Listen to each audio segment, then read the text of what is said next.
DK study GK में आपका स्वागत है। हार नहीं मानी इरादे बड़े हैं, हार नहीं मानी इरादे बड़े हैं। बंजर है राह पर सीधे खड़े हैं, बंजर है राह पर सीधे खड़े हैं। आज हम जानेंगे रोलेट एक्ट 1919 ईस्वी का संक्षिप्त विवरण। जो रोलेट एक्ट था इसे काला कानून के नाम से भी जाना गया। इसका विरोध भी हुआ और इसी के वजह से जालियांवाला बाग हत्याकांड हुआ है।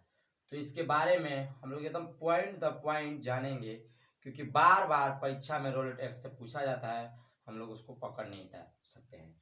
तो आपको यह वीडियो जैसा लगे वैसा कमेंट में लिख के जरूर बताइएगा।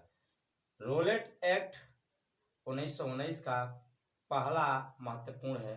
ये प्रश्न के रूप है या स्टार के रूप में है या जैसे भी समझना है आपको, क्योंकि परीक्षा में बार बार पूछा गया है।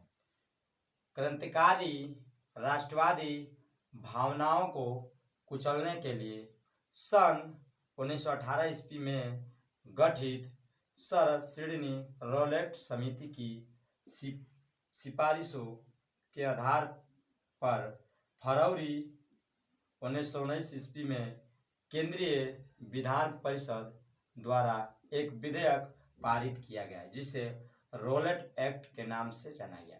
अगर आपसे पूछ दे कि जो रोलेट एक्ट था यह कब पारित किया गया था, फरवरी 1919 में, और यह किस समिति के अंतर्गत पारित किया गया था, तो सर सिडनी रोलेट समिति। इस समिति का नाम था सर सिडनी रोलेट समिति और यह कब पारित किया गया था, 1919 में। दूसरा पॉइंट, इस एक्ट के द्वारा अंग्रेजी सरकार जिसको चाहे जब तक बिना मुकदमा चलाए जेल में बंद कर सकती है, यानी रख सकती है।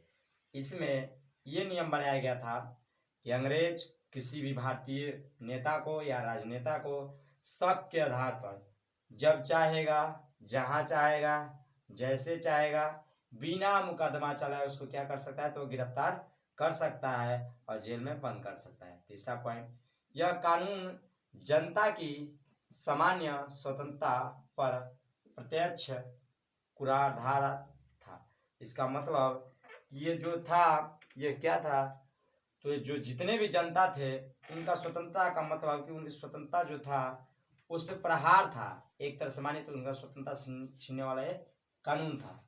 चौथा पॉइंट, इसलिए भारतीय जनता ने इसको काला कानून कहकर कटु आलोचना की।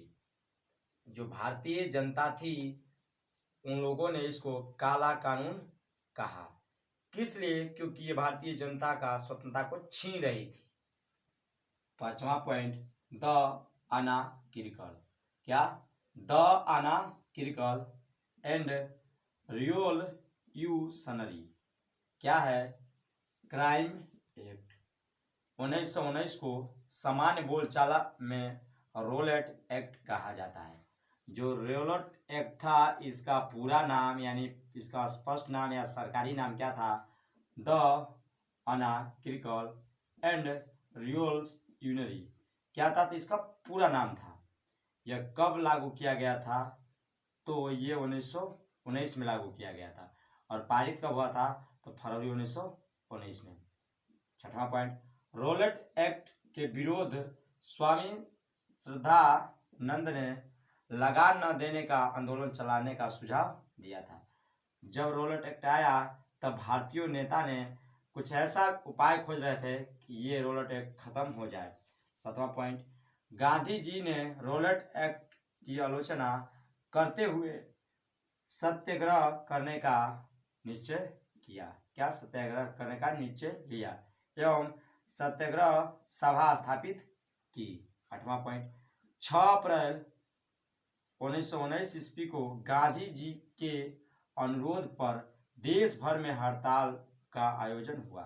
अगर पूछता है कि रोलेट एक्ट में गांधी जी ने कब हड़ताल की व्यवस्था की, तो 6 अप्रैल 1919 को। और किसके अनुरोध पर? तो गांधी जी के अनुरोध पर। 9वां पॉइंट, सरकार ने गांधी जी के पंजाब एवं दिल्ली में प्रवेश पर प्रतिबंध लगा दिया था। जब ब्रिटिश सरकार ने देखा कि महात्मा गांधी इस कानून को ख़त्म करने के लिए सबसे ज़्यादा विरोध कर रहे हैं, तब उनको कहा गया कि आप पंजाब और दिल्ली में नहीं जा सकते हैं। 10वां पॉइंट, 9 अप्रैल 1919 ईस्वी को गांधी जी के दिल्ली में प्रवेश करते हुए उन्हें गिरफ्तार कर लिया गया। इससे जनता में आक्रोश बढ़ गया। अभी ऊपर वाले पॉइंट में हम लोग पढ़े कि गांधी जी को पंजाब और दिल्ली में आने का प्रतिबंध लग गया, मतलब वहां पे आना नहीं है। लेकिन गांधी जी क्या किए कि उस समय 9 अप्रैल 1919 को दिल्ली में जाने का कोशिश किया, लेकिन उन्हें दिल्ली बॉर्डर पर ही रोक लिया गया और रोक उनको गिरफ्तार कर लिया गया। इससे क्या हुआ कि जितना भारतीय जनता थे, क्या हिंदू, क्या मुस्लिम, क्या सिख, क्या ईसाई, क्योंकि सभी लोग उसमें अपने देश के प्रति प्रेम करते थे, सब लोग को आज़ादी चाह रहा था, तो उन लोगों में आक्रोश बढ़ गया है।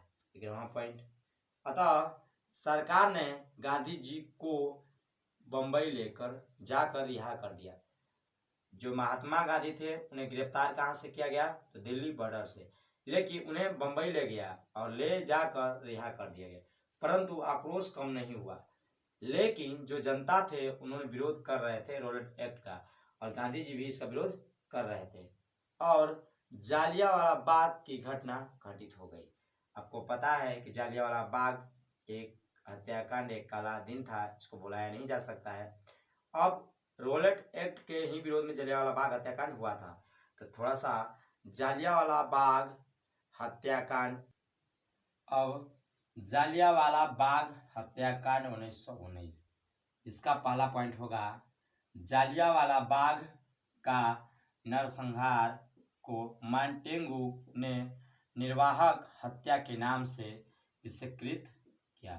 क्या हुआ कि आपको पता है कि उस समय बहुत से भारतीय, जितने भी भारतीय लोग थे, उन्हीं लोग का इसमें हत्या हुआ। और कैसे हुआ, थोड़ा सा आगे पॉइंट में देखिए, दूसरा पॉइंट में, रॉलेट एक्ट के विरोध में जगह जगह पर पंजाब में जनसभाएं आयोजित किए जा रही थी।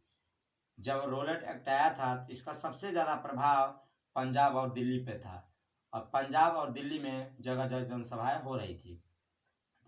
इसी दौरान सरकार ने पंजाब के लोकप्रिय नेता डॉक्टर सैफुद्दीन किचलू एवं डॉक्टर सत्यपाल को गिरफ्तार कर लिया। सबसे पहले जब विरोध हो रहा था तो सरकार क्या की कि जो उस समय ब्रिटिश सरकार थी, उसने इसी दौरान पंजाब के 2 लोकप्रिय नेता, लोकप्रिय का मतलब समझ रहे हैं, क्योंकि भारत की आज़ादी के लिए उसमें बहुत से नेता थे जो लोकप्रिय थे, तो एक लोकप्रिय का नाम था डॉक्टर सैफुद्दीन किचलू और डॉक्टर सत्यपाल, ये दोनों को क्या किया, गिरफ्तार किया गया है। चौथा पॉइंट, इसी गिरफ्तारी का विरोध करने के लिए 13 अप्रैल 1919 ईस्वी को एक जनसभा अमृतसर में जालियांवाला बाग में आयोजित की गई। क्या हुआ कि जब उन दोनों को गिरफ्तार कर लिया गया, तब क्या हुआ कि 13 अप्रैल 1919 ईस्वी को एक जनसभा अमृतसर में जालियांवाला बाग हत्याकांड में आयोजित की गई। अमृतसर के फौजी कमांडर जनरल डायर ने इस सभा को घेर कर निहत्थी भीड़ पर गोली चलवा दी। पूछेगा कि निहत्थी भीड़ पर किसने गोली चलाई, कमांडर जनरल डायर ने। 5वां पॉइंट, इस हत्याकांड के संदर्भ में सरकारी रिपोर्ट के अनुसार 10 मिनट तक हुई गोलीबारी में लगभग 400 व्यक्ति मारे गए। ये सरकारी रिपोर्ट था, उस समय जो सरकार का रिपोर्ट था ये था। आपको पता है कि ये सरकारी रिपोर्ट है, ब्रिटिश का रिपोर्ट था, इसमें कुछ झूठ भी होगा, क्योंकि झूठ नहीं होगा तो भारत और भी बौखला जाते भारत के लोग। तो इसमें कितने 400 व्यक्तियों को मारे गए थे तथा 2000 लोग घायल हुए थे। ये ब्रिटिश सरकार का जो रिपोर्ट था ये है। 6वां पॉइंट यानी लास्ट पॉइंट, हंटर आयोग की रिपोर्ट के अनुसार जनरल डायर के कृत्य को वैध ठहराया गया। इसमें एक चीज और बता दे रहे हैं, एक सरकारी आंकड़ा के अनुसार इसमें 1650 गोली चला। कितने, तो 1650 टोटल गोली चला, और यह घटना 12:40 पर हुआ था। कब? तो 12:40 दिन में, यानी 13 अप्रैल 1919 को यह 12:40 पे यह घटना हुआ था। और कहाँ? तो पंजाब राज्य के एक अमृतसर क्या है जगह है, और वहीं पे जलियांवाला बाग एक था, वहीं पे यह घटना हुआ था। अब मिलेंगे अगले क्लास में। जय हिंद, जय भारत।